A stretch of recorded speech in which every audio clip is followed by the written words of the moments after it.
Eu estou muito arrependido por esse grande intervalo das nossas aulas. Eu estou fazendo techuvá porque realmente foi bem prolongado essas férias, esse intervalo das nossas aulas do Tânia, do GPS para a Alma. E por isso agora estamos começando a última parte do GPS para a Alma, o terceiro portal do GPS, que é chamado o portal do arrependimento, da techuvá, do retorno a Deus. E é isso que veremos agora nessas próximas aulas, até o final do GPS para a Alma, que o Alter Rebbe aqui nesse livro vai nos ensinar o que é o retorno, o que é o arrependimento, o verdadeiro sentido e o caminho para a pessoa fazer techuvá. Pensei em terminar a aula com essa história, mas para começar com uma história que acaba sendo um pouquinho longa, mas acho que as pessoas sempre gostam de uma boa história, e sentem-se que lá vem a história. E vindo Geraldine e todo o pessoal que aqui está voltando para as nossas aulas depois de um pequeno intervalo. Essa história que eu vou contar para vocês é a história de uma alma de um sumo sacerdote, um grande sábio, que provavelmente era um grande homem, que ele era o Kohen Gadol, o sumo sacerdote do templo sagrado. E o nome dele era Yohanan Kohen Gadol. Yohanan, o sumo sacerdote. Mas ele não foi um sacerdote qualquer, como que vários outros foram também sumos sacerdotes. Ele foi o Kohen Gadol no templo sagrado. Tem opiniões sobre qual época que ele viveu, mas ele viveu na época do templo sagrado, e ele foi o sumo sacerdote durante 80 anos. 80 anos ele entrava no templo, fazia o incenso, acendia a menorá, trocava os pães, entrava todo Yom Kippur no Kodesh HaKodashim, como falamos ontem na nossa aula. Ele fazia o incenso no Santo dos Santos, era o homem mais sagrado do nosso povo. 80 anos ele era o representante do nosso povo para se conectar diretamente com Deus. Após 80 anos de trabalho, deu a louca e ele se rebelou contra Deus, virou um herege, um apóstata, um idólatra, abandonou o judaísmo e se rebelou contra Deus. Imagina só, uma alma tão sagrada como esta, no final da sua vida, ele não aguentou os desafios e ele acabou abandonando totalmente o judaísmo. Esse foi o Yohanan Kohen Gadol. Passam-se séculos e vem uma alma de um outro judeu que ele fez o caminho oposto. Ele fez o caminho ao contrário. A vida toda ele pecou, aprontou, e no final da sua vida ele retornou ao judaísmo. Isso era o Rabbi Elazar ben Durdaya, o Rabbi Eliezer ben Durdaya. O Talmud descreve sobre ele que ele era tão promíscuo que nenhuma moça do mundo, nenhuma prostituta da redondeza toda, ele não deixou de conhecer. Ele conheceu todas ao redor do mundo. Uma vez, já no final da sua vida, ele ouviu falar que tinha uma do outro lado do oceano, numa cidade muito afastada, que ela era tão preciosa que ela cobrava um saco de moedas de dinarim, de dinares, que eram moedas da época, muito caro. Ele pegou esse saco de moedas e ele viaja, teve que cruzar 7 rios para chegar até essa moça. Foi, se apresentou e foi pecar com ela. No momento do pecado, ela acabou soltando gases. Saiu gases dela. E naquele momento, ela jogou uma frase. E ela falou que da mesma forma que os gases que saíram de mim nunca voltarão para trás, para o local original, assim também, Eliezer ben Durdaya, você nunca vai voltar para Deus. A tua tchuvá, o teu retorno, o teu arrependimento, nunca será aceito por Deus. E ele se tocou que ele foi até essa moça para realmente receber essa mensagem sem querer, que ele deveria voltar a Deus, deveria voltar à Torá, o caminho correto, e sair dessa vida promíscua. Ele sobe nas montanhas, ele fica entre duas montanhas, entre colinas. Ele vira para as montanhas e para colinas e ele fala o seguinte: montanhas e colinas, por favor, peçam para mim misericórdia. E as montanhas falaram para ele: antes de pedir misericórdia por você, nós devemos pedir por nós. Porque o profeta Isaías descreve que Rearim Amushu, que as montanhas irão desaparecer e as colinas serão removidas. Então Rav Elazar ben Durdai, ele vira para os céus e para a terra e ele fala: peçam para mim compaixão. E falaram para ele: antes de pedir por você, nós iremos pedir por nós mesmos. Porque está escrito no mesmo profeta que o céu desaparecerá como fumaça e a terra envelhecerá como roupas. Ele vira para o sol e para a lua e pediu compaixão. E eles falaram, também o profeta descreve que a lua será confundida e o sol terá vergonha. Ele pediu para as estrelas e para os planetas, e eles falaram a mesma coisa, também nós seremos apagados. Tem uma frase que descreve sobre nós. E daí caiu a ficha, e o Elazar ben Durdaya, ele falou: it's up to me. Depende de mim. Tudo depende unicamente de mim. E ele lá em cima da montanha, ele abaixa a cabeça entre os dois joelhos, entre as pernas, e ele chora e soluça e fica chorando e chorando e chorando, pedindo para Deus para aceitar o seu arrependimento, o seu retorno, a sua tchuvá. E ele chorou tanto até que ele acabou falecendo e a sua alma voltou para o Criador. Naquele momento saiu um bat-kol, uma voz celestial, que disse que o rabino Eliezer ben Durdaya, ele é convidado ao Olam Abá, ao mundo vindouro.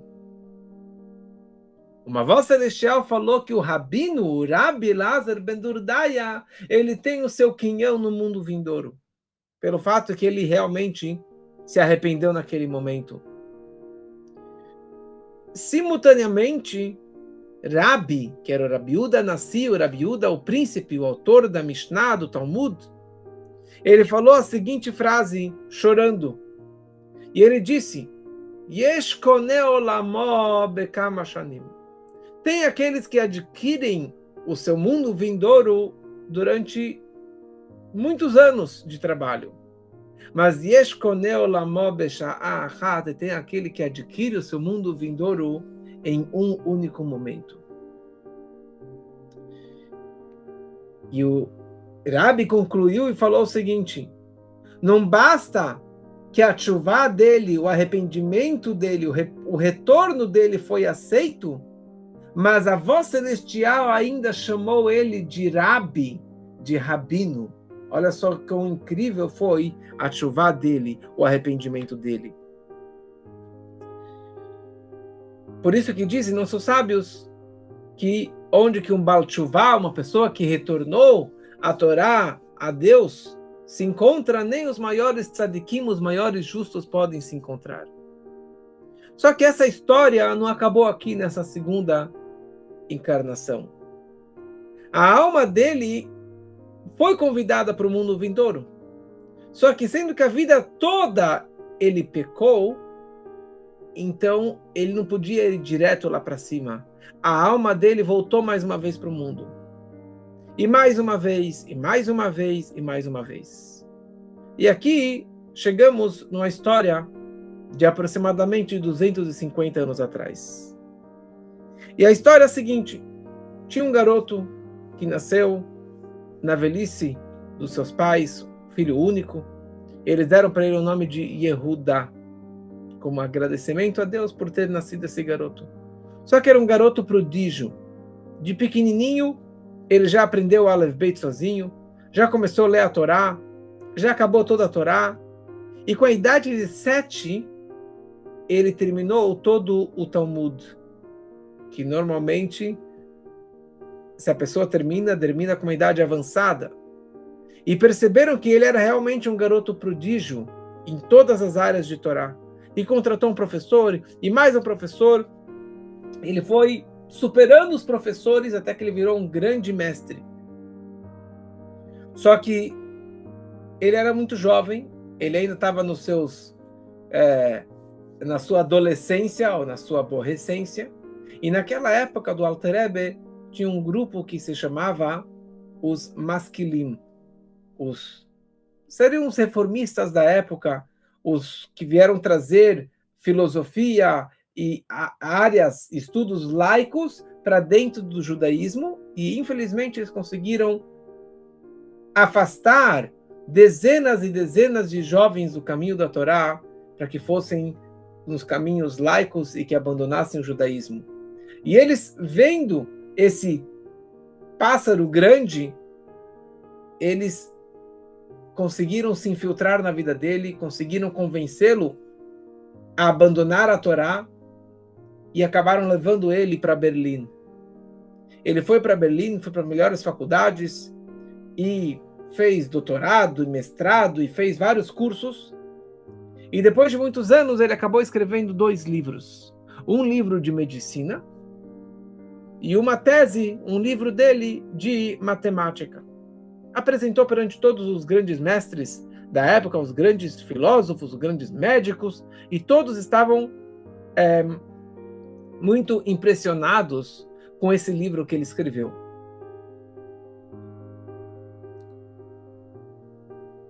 Só que antes de editar e imprimir o livro, ele decidiu viajar a seus pais para que eles se orgulhassem do que valeu a pena ele ter ido para Berlim. Ele estava indo em direção aos seus pais, só que no caminho ele passou por uma cidade que chamava Liozna, que era a cidade do Alter Rebbe, do autor do Tânia, que a família dele eram discípulos do Alter Rebbe. Então ele chega lá todo orgulhoso na sinagoga do Alter Rebbe. Ele fala: eu gostaria de me encontrar aqui com o Rabino, gostaria de mostrar para ele os meus 2 livros maravilhosos. Ele entra na audiência, na sala do Rebbe, e o Alter Rebbe convida para ele se sentar, abre o primeiro livro, dá uma folhada, era um livro grosso. Já nas primeiras páginas, o Alter Rebbe, ele faz umas anotações, mais umas anotações, entrega para ele o primeiro livro, pega o segundo livro, dá uma folhada, e dentro de instantes, ele já fez algumas anotações e devolve os livros para o Yehuda, que já tinha mudado seu nome para Yaroslav. E ele perguntou: o que são essas anotações? Falou: olha, essas anotações são erros que você fez na base do cálculo matemático e na sua base da medicina, tem erros. Esses lugares que eu anotei são seus erros. E ele saiu de lá da sala, revoltado, falou, imagina, eu apresentei isso aqui para os maiores cabeças da época lá de Berlim, e aqui o rabino mal deu uma olhadinha, dentro de instantes já fez as suas anotações. Só que ele foi lá ver, ele se sentou e percebeu que as anotações que o Alter Rebbe escreveu no seu livro eram corretas. E o livro todo estava errado. Os 2 livros estavam errados. E aquilo que ele investiu anos e anos e anos não valia nada. Ele saiu, chorou, chorou, chorou, pegou os 2 livros e jogou na lareira que tinha lá na sala de estudos. O secretário, aluno do Alter Rebbe, Moshe Meislish, ele se aproxima dele e fala, como que eu posso te ajudar? Ele falou, imagina, eu estou aqui quebrado porque todos os meus estudos foram para o lixo, foram para o fogo. Falou, você gostaria de voltar para conversar com o Alter Rebbe? Ele falou, sim. Ele volta na audiência com o Alter Rebbe. E o Alter Rebbe marcou de estudar com ele todos os dias. E eles estudaram, e o cara começou a se aproximar da Torá, começou a colocar tefilim, e rezava durante horas e horas e horas, e estudava durante 7 semanas. Ele estudou com este jovem, e já não era tão jovem. E após 7 semanas, ele passou mal e acabou falecendo. Depois do falecimento, o Alter Rebbe chama seu filho e seus discípulos. Ele fala, deixa eu contar para vocês quem era essa pessoa. Esse grande professor, ele era a reencarnação do Rabbi Elazar ben Durdaya. E esse Rabbi Elazar ben Durdaya que faleceu com o último momento de vida, arrependido por tudo de mal que ele fez durante a sua vida, essa alma veio várias e várias vezes ao mundo. E veio de uma família religiosa, ortodoxa, era um grande garoto, uma cabeça muito especial de Torá. E na sua adolescência, ele acabava se distanciando da Torá e morria como um apóstata rebelde contra a Torá e contra Deus. E eu vi essa alma se aproximando. E ela entrou aqui na minha sala. E eu falei, essa é a última chance para salvar essa alma, para que ela possa realmente voltar para o caminho, que ela possa descansar e ir para o mundo vindouro. Então, por isso que eu investi aqui todas as minhas forças para que ele viesse ao meu encontro e para que eu desse para ele essa atenção máxima, para que ele pudesse retornar à Torá e morrer como um Baal Teshuvah completo, ou talvez como um tzadik completo, por ter se arrependido e terminado a sua vida nos caminhos de Torá e de Mitzvot. E com isso concluiu essa alma que veio do Yohanan Cohen Gadol, o sumo sacerdote, que passou pelo Elazar ben Durdaya, e agora concluiu-se com esse Yehuda, com esse grande garoto inteligente, prodígio de Torá e de medicina, e aqui o Alter Rebbe conseguiu salvar a alma dele. E vamos agora começar o Tânia no Igeret HaTshuvah, nas cartas de Tshuvah. Vamos só lembrar um pouquinho no que falamos na primeira parte do Tânia e na segunda parte do Tânia. A primeira parte do Tânia, o Likutei Amarim, os 53 capítulos iniciais do Tânia, nós falamos sobre o serviço a Deus. Quem é o tzadik, quem é o benoni, quem é o rachá, quem é o justo, quem é o perverso, quem é aquele intermediário, o que é fé em Deus, acreditar em Deus, o temor a Deus, a reverência a Deus, e tudo que explicamos sobre providência divina, amor ao próximo e assim por diante. Na segunda parte, que concluímos na última aula do Tânia, falamos o Shara Ehud Vemuná, o portal da fé e da reverência por Deus. O portal da unidade, da unicidade do nome de Deus. E falamos sobre os princípios básicos da nossa emuná, da nossa fé em Deus. Agora, vamos começar a terceira parte do Tânia, que é o Igeret HaTshuvah.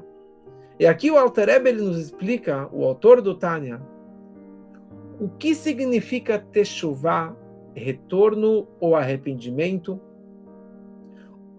como fazer Teshuvah e quem que realmente pode e deve retornar e se aproximar e voltar e se arrepender dos seus maus caminhos.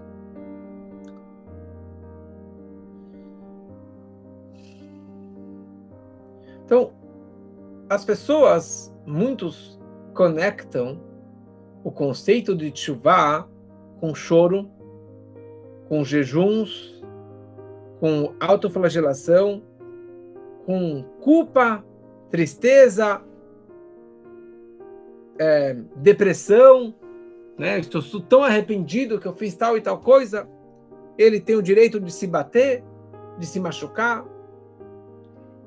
Alguns desses sentimentos ou comportamentos poderiam acompanhar a Teshuvah, outros são totalmente descartados, como veremos mais adiante. Mas nenhum desses caminhos representam a Teshuvah. O que significa Teshuvah? Teshuvah é azivat achet, simplesmente abandonar o pecado, abandonar as transgressões. Essa aula estamos fazendo em Refuah Shlema, numa recuperação breve e absoluta para Esther Bat Venture, e assim também para Chaya Linda Mazal Bat Devora. Teshuvah significa abandonar o pecado, parar de fazer aquele pecado, aquela transgressão, e receber uma notícia, uma decisão, decidir 100% que eu vou mudar o meu comportamento, o meu mal, eu vou virar a direção para um outro lado e simplesmente fazer um U-turn. U-turn quer dizer um retorno. Em inglês, retorno é U-turn, que seria como a letra U. Então você faz um U-turn, um retorno de um lado para o outro. Você estava indo para uma direção, agora você vira, inverte para outra direção. Quer dizer, Teshuvah significa se desconectar daquele mau caminho, daquela mal pessoa, daquele mau comportamento que você estava fazendo até agora e simplesmente aceitar, receber sobre si o jugo divino, o jugo de Deus, das mitzvot, dos seus mandamentos. Isso é Teshuvah. Teshuvah é o retorno, quer dizer, mudar a minha direção e eu retornar para Deus. Teshuvah vem da palavra lashuv, de voltar.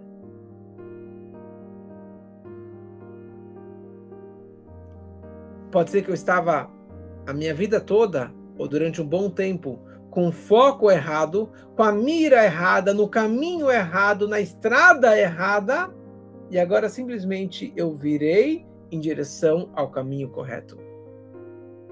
Então, um casal ou dois amigos, eles podem estar no mesmo lado. Eles podem estar um do lado do outro. Só que enquanto que cada um está virado com o rosto para o outro lado, eles estão em mundos distintos. Ou numa linguagem mais moderna, o casal pode estar sentado um virado para o outro, mas se cada um está com o celular na mão, então cada um está com uma cabeça diferente, com um foco diferente. O que eles têm que fazer? Simplesmente desligar o celular e virar o rosto, um olhando nos olhos do outro, um se conectando internamente com o outro. E assim também em relação a Deus. Pode ser que nós viramos o nosso rosto em outras direções, em outros caminhos, mas com uma pequena virada, uma pequena transformação ou um retorno, você já está em direção a Deus. Pode ser que você ainda esteja muito longe, mas você tendo o foco e a direção correta, você está no caminho certo. E isso que é Teshuvá. De uma forma mais profunda, podemos explicar que Teshuvá significa o retorno para mim mesmo, para eu mesmo, para o meu verdadeiro eu, para a minha verdadeira identidade. Porque no momento que a pessoa ela faz um pecado, uma transgressão, ela falha, naquele momento você se afastou da sua verdadeira identidade. Você se afastou de Deus, você se afastou da verdade, você esqueceu e se afastou da sua missão neste mundo. Teshuvá significa voltar para mim mesmo e revelar o meu verdadeiro eu, a minha verdadeira identidade, que a minha verdadeira vontade de todo e qualquer judeu é fazer a vontade de Deus. Certa vez, o Baal Shem Tov, ele foi numa feira de cavalos e ele entra no bar onde que todos os homens de negócios, os vendedores, os compradores, os cavaleiros estavam lá bebendo no final do dia, bebendo, fumando, e o Baal Shem Tov, com toda a sua roupagem sagrada, ele entra lá no bar e estavam todo o pessoal bêbado, fumando, uma fumaça assim, uma nuvem de fumaça, e o Baal Shem Tov, ele sobe na mesa e todo mundo olhou para ele assim meio que estranho, e o Baal Shem Tov fala: eu tenho um desafio para vocês, eu tenho uma pergunta para fazer para vocês. Qual a diferença entre um cavalo pangaré e um cavalo de raça? E eles falaram para o Baal Shem Tov: que pergunta mais ridícula? O cavalo pangaré vale lá uma moeda, e o cavalo de raça pode valer 1.000, 2.000 rublos, 5.000 rublos. Aliás, algumas semanas atrás eu estava em Atibaia e eu passei por um Aras e eu vi um cavalo lindo que foi vendido por, acho que era 200 mil reais, aquele cavalo maravilhoso. Cavalo de raça, um cavalo treinado, sabia se ajoelhar, sabia cumprimentar, sentar, deitar. Muito bonito. Voltando para a história do Baal Shem Tov, e o Baal Shem Tov falou para eles: o que vale tanto um cavalo de raça, se no momento que o cavalo ele se perde, ele vai tão longe, ele realmente acaba se distanciando muito, porque ele corre tanto que ele vai entrar quilômetros e quilômetros na floresta errada. Já o cavalo pangaré, ele vai lá devagarinho, e na hora que ele perceber que está errado, ele vai voltar logo, porque ele foi só 1 quilômetro de distância. Todos aplaudiram: bravo, bravo, parabéns, que linda pergunta. E ninguém sabia responder para o Baal Shem Tov. E o Baal Shem Tov, ele responde para eles, ele fala: a desvantagem é a vantagem. Porque no momento que o cavalo, com seu cavaleiro, perceberem que eles estão no mau caminho, no caminho errado, na direção errada, e eles simplesmente fizeram um retorno, ele vai voltar correndo e vai até ultrapassar aquele cavalo pangaré. E o Baal Shem Tov concluiu falando que agora estamos no mês de Elul, que é daqui um mês, estaremos entrando no mês de Elul, na nossa aula. E o mês de Elul é o mês de aproximação, é o mês de Teshuvá, de retorno, e no momento que a pessoa ela se liga, ela se toca que ela está no mau caminho, que ela está na direção errada, então rapidamente ela vai voltar por bom caminho e se reaproximar de Deus. Mas nós temos muitos jejuns no judaísmo. Aliás, fizemos um jejum semana passada, 17 de Tammuz. Daqui 2 semanas teremos um outro jejum de Tisha B'Av, 9 de Av, a destruição do templo. Mas fora os jejuns que nós temos a obrigação de fazer hoje em dia, existem listas e listas no Talmud e no Código de Leis sobre vários tipos de pecados e transgressões que a pessoa ela poderia fazer ou deveria fazer. Para cada tipo de transgressão havia um tipo de jejum específico. Só que o jejum não é a tshuvá. O jejum é um acréscimo. Não é o meu retorno a Deus, não é o meu arrependimento. O jejum não me ajuda a me reaproximar de Hashem. O jejum seria um acréscimo. Qual que é a ideia do jejum?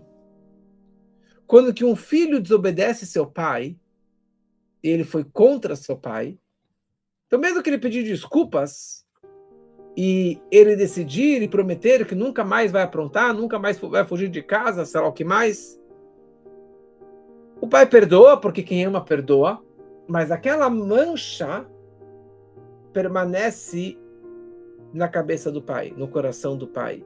E tem aqui um bad feeling, tem aqui um sentimento ruim nessa relação pai-filho. Então o filho ele quer retornar ao relacionamento que ele sempre teve tão bom com seu pai. Ele queria que o pai realmente perdoasse. Então o que ele faz? Ele vai lá e compra um presente que para o pai é algo maravilhoso, e ele dá aquele presente, o pai fica feliz, e beija, e abraça, e perdoa, e viverão felizes para sempre. Na época do Beit HaMikdash, do templo sagrado, e que o terceiro templo chegue em breve em nossos dias, e possamos ver o Mashiach. Então, quando que tinha o Beit HaMikdash, e a pessoa ela fazia um pecado, uma transgressão, ela ia até o templo e trazia um korban, um sacrifício, uma oferenda. Se era uma farinha, se era um pombo, se era um carneiro, se era um boi, dependendo da situação e da situação financeira daquela pessoa. Então, depois que a pessoa ela pecou e já se arrependeu, já fez o que ela precisava fazer para a sua tshuvá, ela trazia um presente para Deus, para limpar a ficha dele. Ele trazia seu sacrifício, a sua oferenda. Então isso era, na verdade, um presente para Deus, para voltar a ter uma relação aberta, gostosa, de pai para filho, de Hashem, por aquela pessoa. Hoje, no exílio, na diáspora, o templo foi destruído, não podemos mais fazer os sacrifícios. Então foi determinado que os jejuns, os taniyot, os jejuns, iriam substituir estes sacrifícios. Então, para cada tipo de pecado, que na época do templo ele teria que trazer X número de sacrifícios, então foi determinado quantos jejuns a pessoa precisa fazer para cada tipo de transgressão de pecado. Então, ao invés de dar um animal sobre o altar, sacrificar um animal, a pessoa estaria sacrificando a sua refeição, o seu animalzinho, as suas paixões, no fato que ele está agora jejuando. Só que isso foi séculos e milênios atrás. Cada geração que se passa, as cabeças são mais fracas e os corpos e a saúde das pessoas são mais frágeis. Então as pessoas não aguentam mais hoje jejuar tanto quanto que jejuavam no passado. No passado, podiam ficar a semana inteira jejuando e não atrapalhava eles. Continuavam estudando e rezando, e de boa eles jejuavam o dia inteiro, à noite bebiam uma coisinha, um pedacinho de pão, e no dia seguinte jejuavam. Aliás, a sogra do Rebbe, ela revelou um segredo do Rebbe, que ele jejuava toda segunda e quinta. E assim foi. Toda segunda e quinta o Rebbe jejuou, a vida toda. E quando que ele ia no túmulo do seu sogro, no Ohel, ele também jejuava naquele dia. Então, o Rebbe tinha muitos e muitos dias que ele passava jejuando, mas também é uma pessoa, uma alma de um outro mundo. Então hoje, na nossa geração principalmente, que nossos corpos são tão fracos, Já fazer os jejuns que foram determinados pelos nossos sábios já é muito difícil. E quando você jejua, você fica fraco, você não consegue estudar direito, você não consegue rezar direito. Então, por isso que foi determinado, e assim o Alter Rebbe descreve muito claramente aqui no Tânia, que você precisa de substituir esses jejuns por tzedakah. Dar dinheiro para doação, para caridade, para pobres, para o estudo da Torá, incentivando o estudo da Torá, que essa tzedakah é um presente meu para Deus, porque na hora que eu estou dando tzedakah, eu estou dando do meu sangue, do meu tempo, do meu suor, da minha cabeça para Deus. Então, é tão importante fazermos tzedakah hoje em dia. E o Alter Rebbe, ele fala, vamos falar daqui mais para frente também, que isso acaba sendo tão importante. E por isso que a nossa grande forma de retorno a Deus, de nos aproximarmos a Deus, é fazendo cada vez mais e mais tzedakah, principalmente conectado com o estudo da Torá. Aliás, algumas pessoas me pediram e eu acabei criando um Pix mais fácil para passar para vocês. Me perguntaram ontem várias vezes, então eu fiz agora um Pix mais fácil que se chama rabinoelipix@gmail.com. rabinoelipix@gmail.com. Então, às vezes, a nossa situação é que não somente que o jejum não adianta, mas o jejum ele até piora. Porque uma pessoa me falou outro dia, eu vou jejuar agora uma semana toda.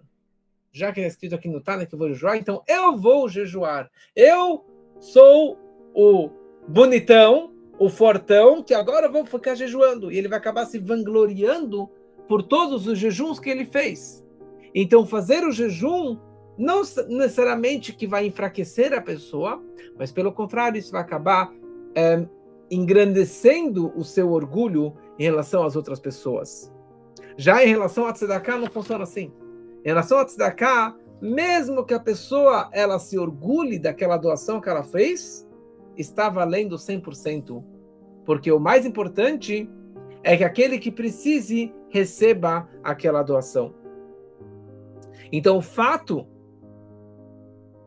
que o nosso corpo é mais fraco e não podemos jejuar como no passado, isso não é uma falha. Não é uma falha. Não quer dizer que nós somos piores e que o nosso retorno não pode ser tão perfeito como que foram nas outras gerações. Pelo contrário, assim que funciona, porque é assim que Deus ele programou. A Ashgachá Pratit, a providência divina de Deus é que o fato que nós não podemos jejuar, mas hoje nós temos muito mais dinheiro e podemos doar muito mais do que antigamente era doado, então nós temos uma força especial de fazer essa tzedakah, e isso vai ajudar na nossa tshuvá, para que nossa tshuvá, o nosso retorno, nosso arrependimento possa ser da melhor forma possível. Isso é graças ao fato que nós podemos dar bastante tzedakah. Ah, mas eu não sou tão rico para dar. Aquilo que você pode dar, ou aquilo que você deve dar, que seriam os 10%, os 20%, isso significa que essa é a tua missão. Se você pode dar mais, então você vai dar mais. Mas de grão em grão, a galinha enche o papo. De grão em grão, quando você dá daquilo que você ganhou, você está se aproximando e se conectando cada vez mais com Hashem. Então aqui nós percebemos, nós aprendemos hoje, que o movimento de tshuvá é um momento, é um instante. É aquele momento que a pessoa ela decidiu abandonar o pecado e voltar para a estrada, para o palácio real. Então, pode demorar tempo até você chegar no palácio, mas o fato que você já decidiu abandonar aquele mau caminho, você já está no caminho correto. E isso é possível e é acessível a toda e qualquer pessoa. Judeu ou não judeu, religioso ou não religioso. Todos precisamos nos aproximar de Hashem, abandonar o mau caminho. Que isso é como uma galinha, quando ela estava brincando na lama e ela ficou toda suja. Quanto tempo demora para aquela galinha limpar as suas asas?